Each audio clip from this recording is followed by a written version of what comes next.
እንግዲህ በዛሬው ዕለት የተለያዩ መረጃዎች ይወጡ ነበር። በተለይም ከዚህ ከጠለምትና ወልቃይት ጋር ከተከፈተው ጥቃት ጋር ተያይዞ ከጠዋት አንስቶ ሙሉ ቀን ያሉ አሁናዊ መረጃዎችን እያሰባሰብን ቆይተናል።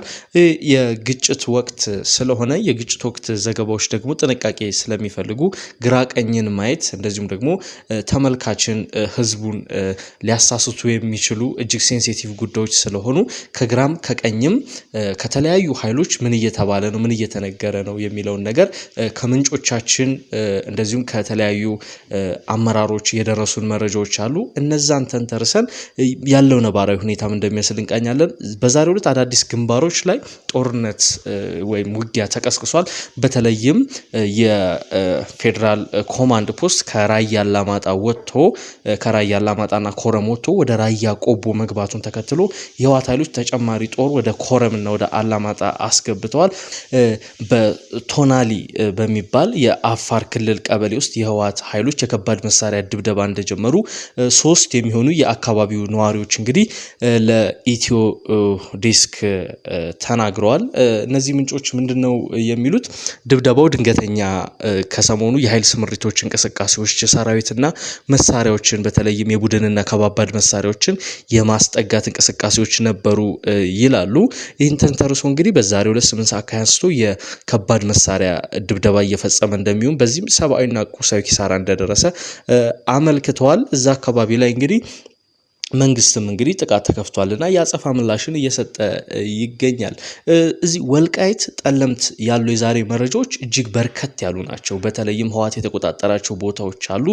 ወልቃይትን ለመቆጣጠር ዋናውን የወልቃይትን ግዛት ለመቆጣጠር እጅግ ስትራቴጂክ የምትባል የጠለምት አካባቢ ስፍራን ተቆጣጥሯል። ያንን እንነግራችኋለን። ግን ከዛ በፊት አንድ ጉዳይ ማንሳት ተገቢ ነው። ምክንያቱም አሁን በተለይ በህወሓት የሚዲያ ብርጌድ አባላትና የፕሮፓጋንዳ ልሳናት በኩል እየተወራ ያለ ነገር አለ።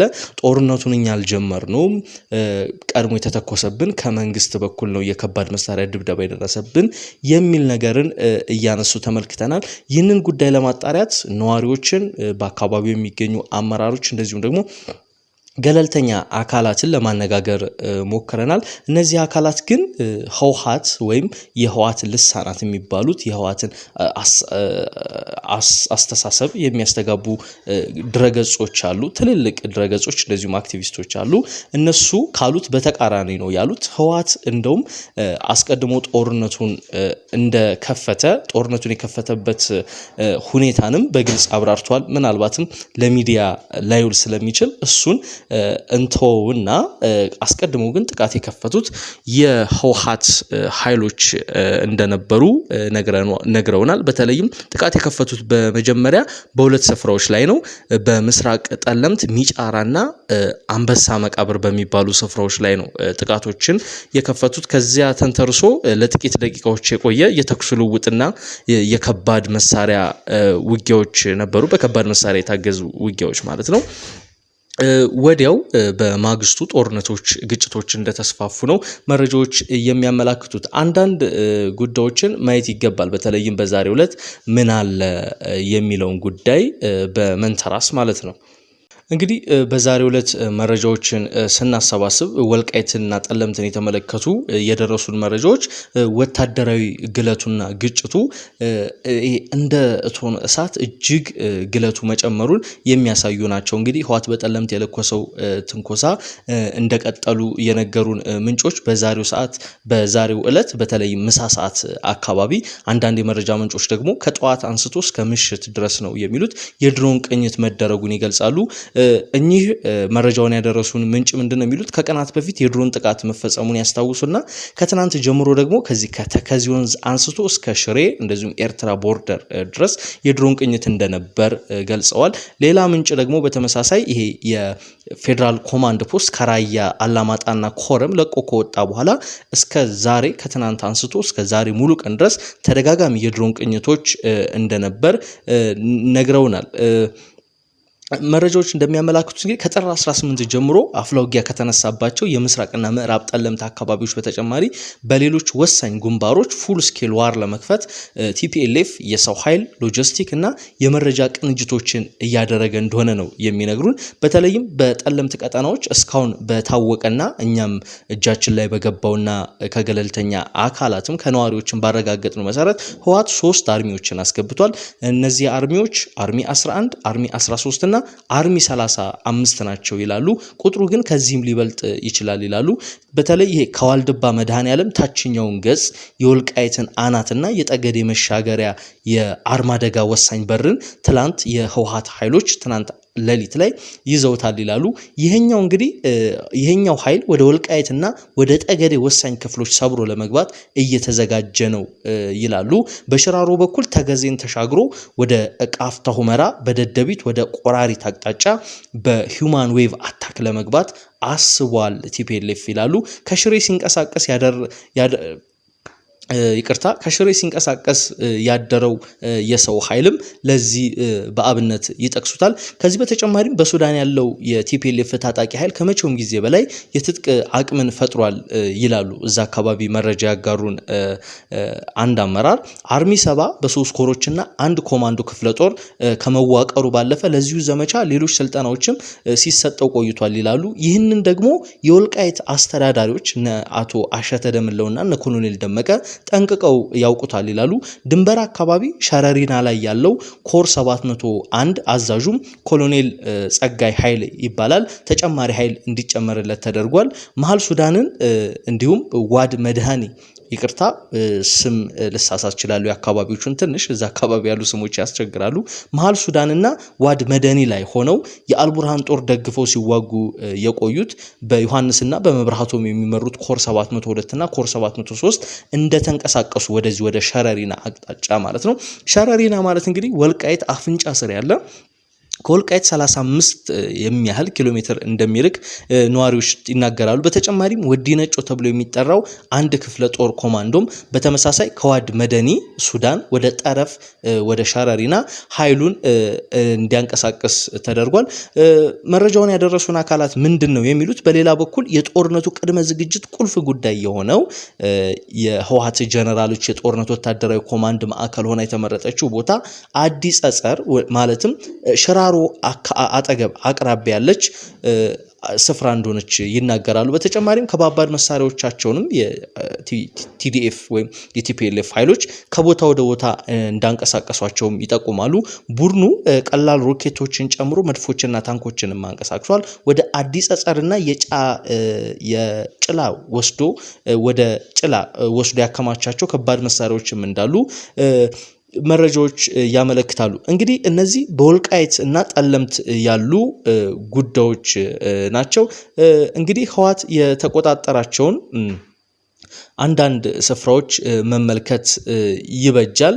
እነሱን ከመናገራችን በፊት ጀነራል ታደሰ ወረደ ከጥቂት ደቂቃዎች በፊት በአውራምባ ታይምስ በኩል ዝምታቸውን ሰብረዋል።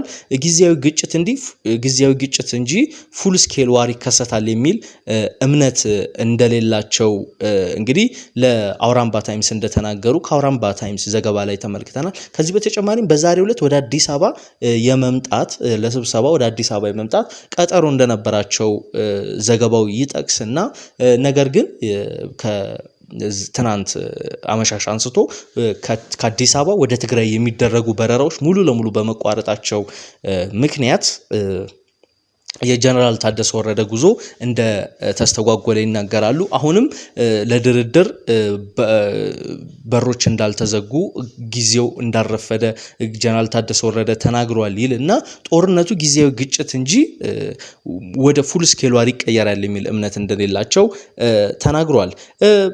መረጃውን ያደረሱን አካላት እንግዲህ በዛሬው ዕለት በምስራቅ ጠለምት ወረዳ ደገብራይ ቀበሌ ውጊያ እንደነበር ይገልጻሉ። በአሁኑ ሰዓት የህወሓት ጦር ድላምባ ቀበሌ ልዩ ስሙ ስራር ምጭራ ቀበሌ ልዩ ስሙ 30 ጉላና ስልባጣ ጨርቆስ ቤተክርስቲያን እንደዚሁም ደገብራይ ቀበሌ ልዩ ስሙ ዋዘቦ መሰላል ሚካኤል ተቆጣጥሮ እንደሚገኝ እንግዲህ የኢትዮ ዲስክ ምንጮች አረጋግጧል። በተጨማሪም በትላንትናው ዕለት በዋልድባ በኩል ከዚህ ከእንስያ እና ቡያወንዝ አካባቢ ጻዕዳ ቀርኒና ምስክር የተባሉ ቀበሌዎችን ለመቆጣጠር እየተንቀሳቀሱ እንደሚገኝ የመረጃ ምንጮቻችን ያደረሱ መረጃ ያመለክታል። ከዚህ በተጨማሪም እንግዲህ ህወሓት በዛሬው ዕለት በአዲስ አቅጣጫ አዲስ ውጊያ ከፍቷል። ይህ የሆነው እንግዲህ አመሻሽ ነው መግቢያችን ላይ እንደጠቀስነው በራያ መሆኒ ወደ አፋር መጋሌ ቶንሳ ቀበሌ የከባድ መሳሪያ ድብደባ ጀምሯል።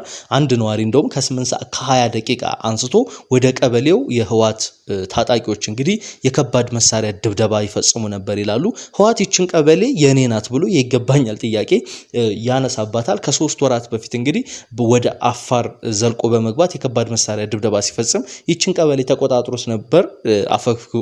ከወራት ቆይታ በኋላ አፈግፍጎ የነበረ ቢሆንም በዛሬው ዕለት ግን ጥቃት እንደከፈተ ነው መረጃዎች ያመላክቱት። ይህ መረጃ እስካጠናቀርንበት ሰዓት ድረስ እንግዲህ ተመልካቾቻችን ከፌደራል መንግስቱ ከትግራይ ጊዜያዊ መስተዳደር በኩል የተሰጠ መግለጫ የለም። ይሁንና ግን እንደ የፈረንሳይ የዜና ጣቢያ ኤኤፍፒ፣ ሮይተርስ፣ ቢቢሲ የመሳሰሉ ዓለም አቀፍ የዜና አውታሮች በመከላከያና በትግራይ ኃይሎች መካከል ግጭት መቀስቀሱን የዲፕሎማቲክ ምንጮችን ዋቢ በማድረግ እየዘገቡ ነው።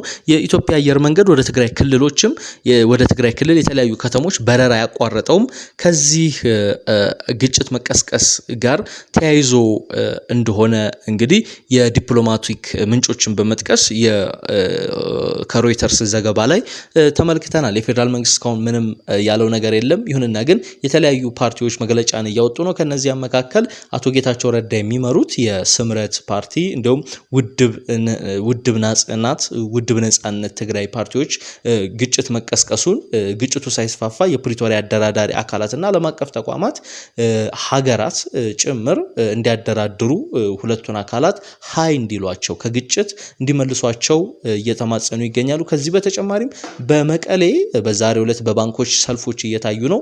ከመቀሌ የደረሰን አንድ ተንቀሳቃሽ ምስል አለ። እዚያ ምስል ላይ ረጃጅም ሰልፎች ይታያሉ። ይሁንና ግን ባንኮች አንድ ሰው እነዚያ ረጃጅም ሰልፎች ተፈጥረው ለአንድ ሰው ከ500 እስከ 2000 ብር ድረስ ብቻ እየሰጡ እንዳሉ ተነግሯል። ይህን ተከትሎ በመቀሌ ከተማ የጭንቀትና የውጥረት ድባብ እንደሚታይ ነው የነገሩን ተመልካቾቻችን። ኢትዮ ዲስክ ሚዲያ ላይክ፣ ሼር፣ ሰብስክራይብ አድርጉ። ወቅታዊ መረጃዎችን ወደ እናንተ የምናደርስ ይሆናል።